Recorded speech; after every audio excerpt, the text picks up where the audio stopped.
Okay guys, when we got the racket ready here and you bring that racket down, pay attention to keeping that arm close to the body, not so close, but just close enough so you see the racket doesn't go far out, so you're gonna be slapping side to side. That is a very common mistake that I see in people that move from the beginner to the intermediate level, or people that have already been in the intermediate level for a while. You get that racket ready, pay attention to my elbow, I swing, and if I just go a little bit low and then right away forward, my arm is gonna open more. See, it's not really gonna go down and up. It's gonna go more from here to the side and side to side. So what you wanna feel is that you're ready here, let it drop. You wanna feel that shoulder. See, this right shoulder is not at the same level as the left shoulder, unless that ball is on my shoulders or higher. But it's usually you're gonna pay attention to the shots that come below, mostly below the level of your shoulders. That shoulder is not gonna be aligned. You're gonna bring it down. You bring the racket down closer to your body here. So what you're gonna notice is when you bring the racket closer to your body, see, the racket goes down and up. It's like a roller coaster. See, I'm ready here, bring the racket down, see, down and up. This is like a pendulum. But what happens the moment that I don't bring it down and instead I'm going out and far from me, that racket ready, and it goes more, see, it doesn't go like a pendulum, but it goes more straight forward, kind of being more aggressive and flat hitting. So you're gonna go here and you hit that ball, and then many times you end up hitting to the side because you're not really doing this. Down to my knees, up to my shoulders, down to my knees and up to my shoulders. See, down to my knees and up to my shoulders. And then I start going. See, you let that ball get far from you. Instead of looking, if I'm gonna hit that ball right here, instead of thinking, okay, I wanna make contact there.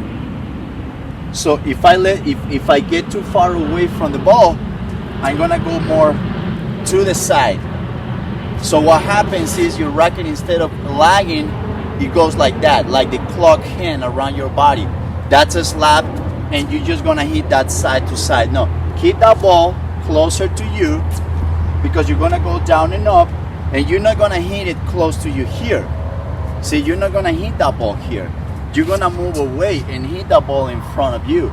So when I see that ball coming, I line up with the ball, and I say, okay, I don't mind if I'm this close to the ball between, see, because I know I'm gonna get that ball in front of me.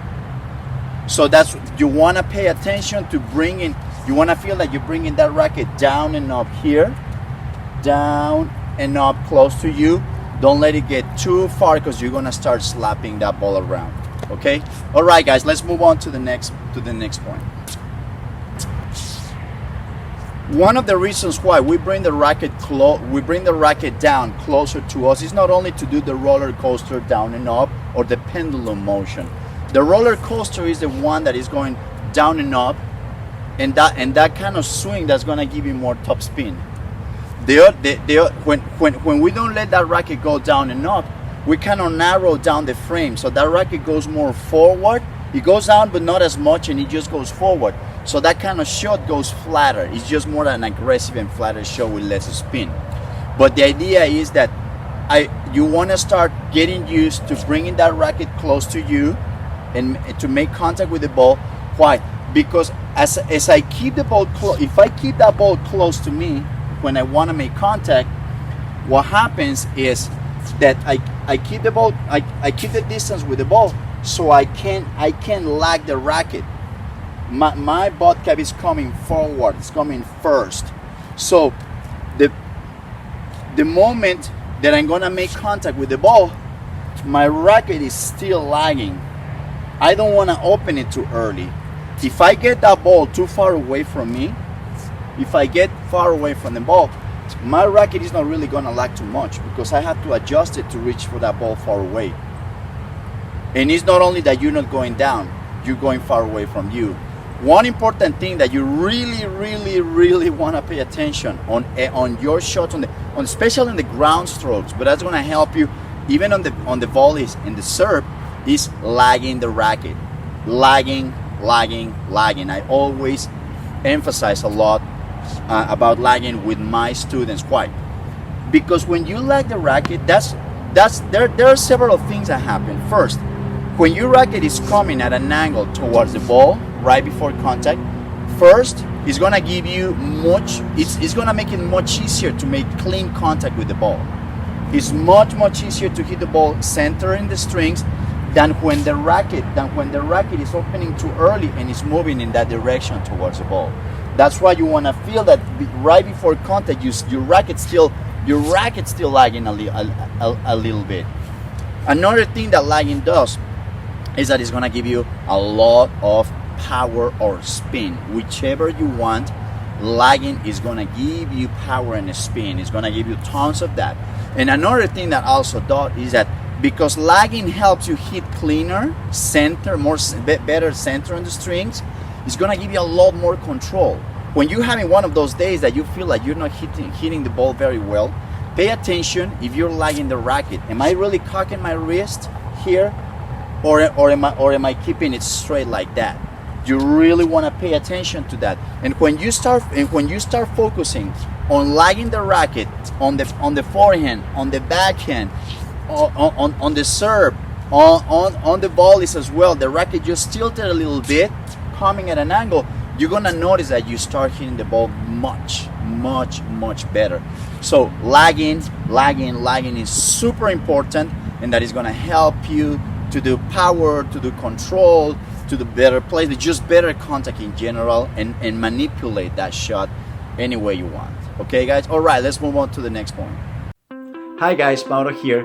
For more than 5 years, I've been doing tennis videos for all levels of the game, from beginners to intermediate to advanced. And we've been going through everything from the forehand to the backhand to the service to the volley to return to everything. And no, I don't go only through the technical aspects of the game, but I also like to emphasize, and I go really deep on what is the mindset and the psychology of the game and how to think. And that is something that I have been wanting to do, because I see there is not really a lot of people that specifically talk about that for athletes or for tennis players on YouTube. And my knowledge, my competition, the experience that I had from the juniors to playing professional is something that I wanted to pass to the people. It's not only the technical aspect of the game, but I wanted to help them how to think, how to control your nerves, how to look for whatever it is that you need, that you know, and during the match, in competition as well as in training. And I'm asking you to please join me in my community with Potro. That is something that really helps me, and that is also something that is going to give you access to more extras and some other things that is going to be available only for the people that help me through Potro. And I'm really grateful to all of you guys that have been following me for a long time.